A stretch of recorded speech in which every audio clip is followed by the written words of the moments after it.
భావి భారత సుందర నిర్మాణమే ధ్యేయంగా క్షేత్రస్థాయిలో పనిచేస్తున్న అంగన్వాడీ కేంద్రాలలో దశల వారీగా మౌలిక వసతుల కల్పనకు కృషి చేస్తానని కాకినాడ రూరల్ ఎమ్మెల్యే పంతం నానాజీ పేర్కొన్నారు. రమణీయపేట కమ్యూనిటీ హాల్లో ఐసిడిఎస్ ప్రాజెక్టు ఆధ్వర్యంలో అంతర్జాతీయ బాలికల వారోత్సవాల్లో భాగంగా జరిగిన కార్యక్రమాన్ని ఉద్దేశించి ఆయన మాట్లాడారు. అంగన్వాడీ కేంద్రాల ద్వారా బలవర్ధకమైన పౌష్టికాహారం అందించడం ద్వారా శిశు మరణాలు తగ్గాయన్నారు.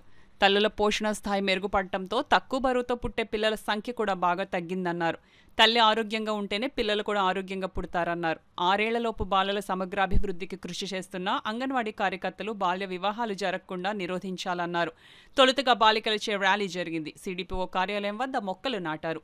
సమావేశం అనంతరం అంతర్జాతీయ బాలికల దినోత్సవం పురస్కరించుకుని జరిగిన వ్యాసరచన పోటీలలో విజేతలకు బహుమతులు అందజేశారు.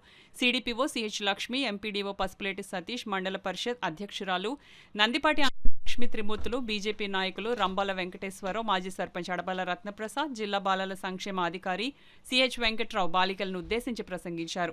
ఈ కార్యక్రమంలో పుల్ల శ్రీరాములు, తాటికేల వీరబాబు, కేపీవి బాలాజీ, రాయుడు అనిల్, సూపర్వైజర్లు, అంగన్వాడీ కార్యకర్తలు, పెద్ద సంఖ్యలో బాలికలు, స్థానిక కూటమి నాయకులు పాల్గొన్నారు.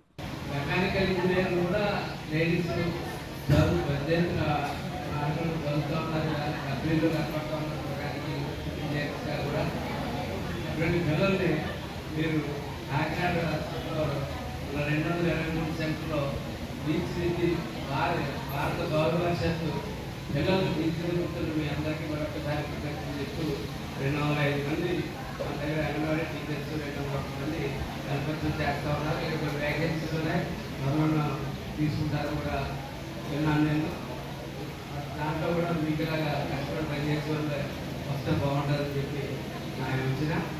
అలాగే ఒక గర్భం దాచిన దగ్గర నుంచి ఆమెకు కావాల్సిన పోషకాహారం ఉన్నటువంటి ఐసిడిఎస్కి అందరూ కూడా ప్రతి శ్రీమూర్తి కూడా రుణపడి ఉండాలని చెప్పి ఐసిడిఎస్ సంస్థని బాగా ముందుకు తీసుకుని వెళ్ళాలని చెప్పి నేను ప్రభుత్వం, అదేవిధంగా మన రాష్ట్ర ప్రభుత్వం, ప్రధానమంత్రి నరేంద్ర మోదీ గారు ఈ రోజున, అలాగే ముఖ్యమంత్రి వర్యులు చంద్రబాబు నాయుడు గారు మీ అందరికీ అన్నలాగా నేనున్నానంటూ మహిళా మూర్తులకు, చిన్నారులకు అందరికీ కూడా నేనున్నానంటూ మన పవన్ కళ్యాణ్ గారు ముఖ్యమంత్రి వర్యులు మన జిల్లా నుండే గాంధీ పోయించడం కూడా మనం అందిస్తాం.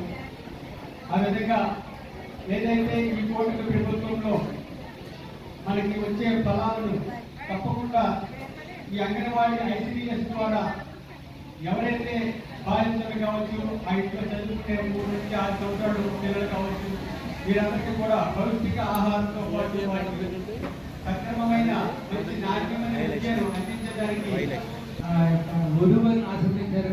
అదేవిధంగా మరి రిసెప్షన్ కూడా లేదా సుమారు 25,000-30,000 మంది హాజరయ్యి దంపతులను ఆశ్రయించారంటే అదంతా కూడా కారణం నానాజీ గారి యొక్క మంచితనం అనేసి సందర్భం అందరూ తెలుసుకుంటూ, మరి ముఖ్యంగా మన నియోజకవర్గ అభివృద్ధి కోసం అంటే చాలామంది ఎమ్మెల్యే పదవిని ఏదో ఒక అలంకారపరంగా భావిస్తారు. కానీ మన నానాజీ గారి బట్టి ఒక బాధ్యతగా ఎవరు ఇంటికి వెళ్ళినా సరే రిప్రజెంటేషన్ తీసుకుని అది చట్ట ప్రకారం ఉంటే వెంటనే ఆయన స్పందించి మనకి లెటర్ ఇవ్వడం లేదా ఫోన్ చేయడం కూడా జరుగుతుంది.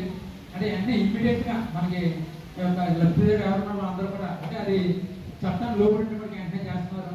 అదేవిధంగా మరి ఆయన ఎన్నికల వాగ్దానం ఏంటంటే మేము అందరికీ ఒకటి గుర్తు చేస్తున్నాను, నియోజకవర్గంలో అన్ని గ్రామాలు కూడా తాగునీరు అందించాలని ఆయన ఒక లక్ష్యంగా భావించి రావణపేట గ్రామానికి మరి ₹1,00,00,000 స్టాంప్ డ్యూటీ వస్తే మొత్తం డబ్బంతా కూడా తాగునీటికి పైప్ లైన్ వేయించడానికి ట్యాంకులు కూడా అంటే ప్రతి వ్యక్తి ఆరోగ్యంగా ఉండాలంటే